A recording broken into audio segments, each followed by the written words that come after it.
দর্শক, এনসিপির একটি প্রতিনিধি দল প্রধান উপদেষ্টার সঙ্গে দেখা করার পর এখন প্রেস ব্রিফিং করছে। আমরা এখন সরাসরি যুক্ত হব সেখানে। এই বিষয়টা আমরা প্রধান উপদেষ্টার কাছে উল্লেখ করেছি। যেহেতু প্রধান উপদেষ্টা এবং অন্তর্বর্তী সরকার বারবারই বলে আসছে যে ইতিহাসের সর্বশ্রেষ্ঠ একটা নির্বাচন তারা দিতে চায় এবং সেই আস্থাটা তারা আমাদেরকে দিচ্ছে, দেওয়ার চেষ্টা করতেছে। কিন্তু সর্বশ্রেষ্ঠ একটা নির্বাচনের জন্য যেই ধরনের পরিবেশ থাকা দরকার, নির্বাচন কমিশন এবং মাঠ প্রশাসন যেই নিরপেক্ষ আচরণ করা প্রয়োজন, সেই আচরণটা আমরা মাঠে দেখতেছি না। এবং এই বিষয়গুলো আমরা ওনার কাছে বলেছি যে নির্বাচন যদি এইভাবে পক্ষপাতদুষ্ট হয়, নির্বাচন কমিশন যদি পক্ষপাতদুষ্ট আচরণ করে, সেটা নির্বাচনে প্রভাব ফেলবে এবং নির্বাচন নিয়ে শঙ্কা তৈরি হবে। এবং এই নির্বাচন যদি সুষ্ঠু নিরপেক্ষ না হয় তাহলে কিন্তু এর দায় অন্তর্বর্তী সরকারের উপর আসবে, ডক্টর ইউনূসের উপরে আসবে। তো সেই জায়গায় আমরা আমাদের উদ্বেগ ওনার কাছে প্রকাশ করেছি এবং আমরা আশা করব যে সরকারের পক্ষ থেকে এই প্রতিকার করবে।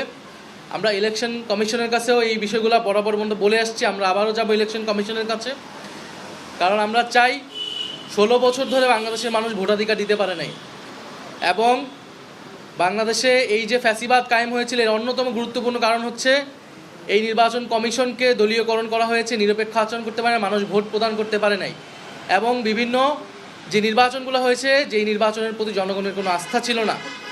ফলে এইবারের নির্বাচন এটা একটা ব্রেক করবে এবং বাংলাদেশের গণতন্ত্রের পথে আমরা উত্তরণ করবে, সেটাই প্রত্যাশা। বিজলি কেবলসের স্কিন কোটেড ইনসুলেশন আগুন প্রতিরোধী। বিজলি কেবলস, নিরাপদ আজীবন।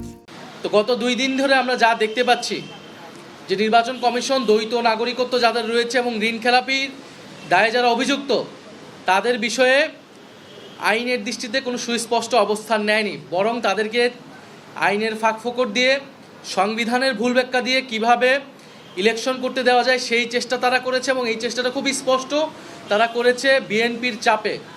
বিএনপি এবং তার ছাত্র সংগঠন ইলেকশন কমিশনের সামনে যেই একটা মব তৈরি করেছে, যেই চাপ তৈরি করেছে এবং বিএনপির সিনিয়র নেতৃবৃন্দ ইলেকশন কমিশন গিয়ে ইলেকশন কমিশন রায় দেওয়ার আগেই তার সাথে কথা বলে সেই রায়কে প্রভাবিত করেছে। ফলে ইলেকশন কমিশন কিন্তু সংবিধানের ব্যাখ্যা দিতে পারে না। সংবিধানের ব্যাখ্যা আমরা সবসময় জানি শুধুমাত্র সুপ্রিম কোর্ট দিতে পারে। সংবিধানে সুস্পষ্টভাবে বলা আছে যে দ্বৈত নাগরিকত্ব যারা থাকবে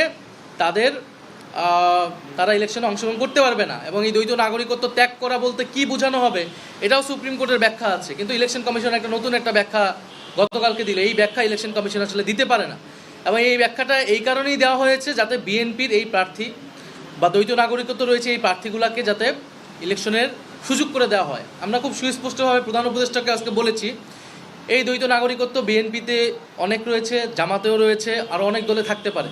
এটা আসলে তারা কোন দলের এটা আমাদের কাছে বিষয় না। আমাদের কাছে বিষয়টা হচ্ছে আইনের প্রয়োগটা যাতে সুষ্ঠু হয়, সবার জন্য সমানভাবে হয় এবং সব দলের জন্যই যাতে এটা সমানভাবে প্রযোজ্য থাকে। একইভাবে যারা ঋণ খেলাপি তাদের এই বিষয়গুলো পরিশোধ করার আগে তাদের ইলেকশনে অংশগ্রহণ করার কথা না। কিন্তু একজন ইলেকশন কমিশনার বলতেছেন যে তিনি মন খারাপ থাকা সত্ত্বেও অনেক কষ্ট নিয়ে হলেও এই ঋণ খেলাপিদের তারা ইলেকশন কমিশনে ইলেকশন করতে সুযোগ দিচ্ছে। ফলে এটা তো খুবই স্পষ্ট যে একটা দলের চাপে পড়ে তারা নিজেদের অবস্থান থেকে, আইনের অবস্থান থেকে, নিয়ম থেকে সরে এসে একটা ভুল ব্যাখ্যা দিয়ে এদেরকে সুযোগ করে দিচ্ছে, যেটা আমাদের এই নির্বাচন কমিশনকে কিন্তু প্রশ্নবিদ্ধ করেছে। ফলে আমরা এখনও বলবো যে আমরা এগুলো নিয়ে কোর্টে যাব এবং কোর্টেও নানা ধরনের চাপ প্রয়োগের চেষ্টা করা হচ্ছে। আমরা আদালতে যাব, ইলেকশন কমিশনের কাছে আমরা আবার যাব। যারা দ্বৈত নাগরিকত্ব যাদের রয়েছে, অনেকে তথ্য গোপন করেছে, এখন কিন্তু এই তথ্যগুলো আসছে, এগুলো নিয়ে আমরা আদালতে যাব। ফলে দ্বৈত নাগরিকত্ব এবং ঋণ খেলাপি যারা রয়েছে আমরা চাই না এই নির্বাচনে তারা অংশগ্রহণ করুক।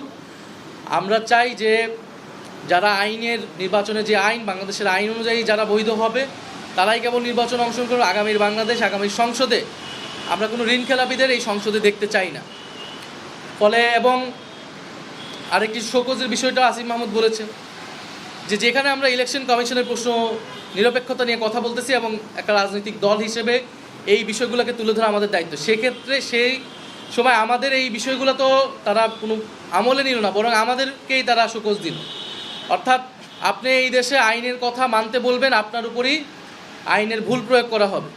তারেক রহমান যখন বাংলাদেশে এসেছেন, পুরা ঢাকা শহর এবং এই গুলশান এলাকা যেটা তার নির্বাচনী এলাকাও পুরা পোস্টার ফেস্টুনে ছেয়ে গেছে তার ছবি দিয়ে। এখন আমাকে অভিযোগ বলা হয়েছে যে আমার ছবি যেহেতু ব্যবহার করা হয়েছে তার মানে এটা আমি নির্বাচনের প্রচারণা করতেছি।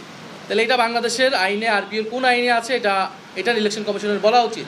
তাহলে ছবি কে ব্যবহার করতেছে না, তারেক রহমানের ছবি পুরো ঢাকা শহরে পুরো বাংলাদেশে ব্যবহৃত হচ্ছে, অনেক প্রার্থীদের ছবি ব্যবহার হচ্ছে, তাহলে তাদের বিরুদ্ধে ব্যবস্থা নিতে হবে। আমাদের সেই বিলবোর্ডে আমরা গণভোটের প্রচারণা করতেছি, সেখানে কোনো মার্কার নাম নেই, কোনো দলের নাম নেই, শুধু একজনের ছবি। একজন দায়িত্বশীল নাগরিক হিসেবে, একজন জনপ্রতিনিধি হিসেবে বা রাজনৈতিক নেতা হিসেবে আমি গণভোটের পক্ষে বলতেছি যে হ্যাঁ এর পক্ষে আপনারা ভোট দিন।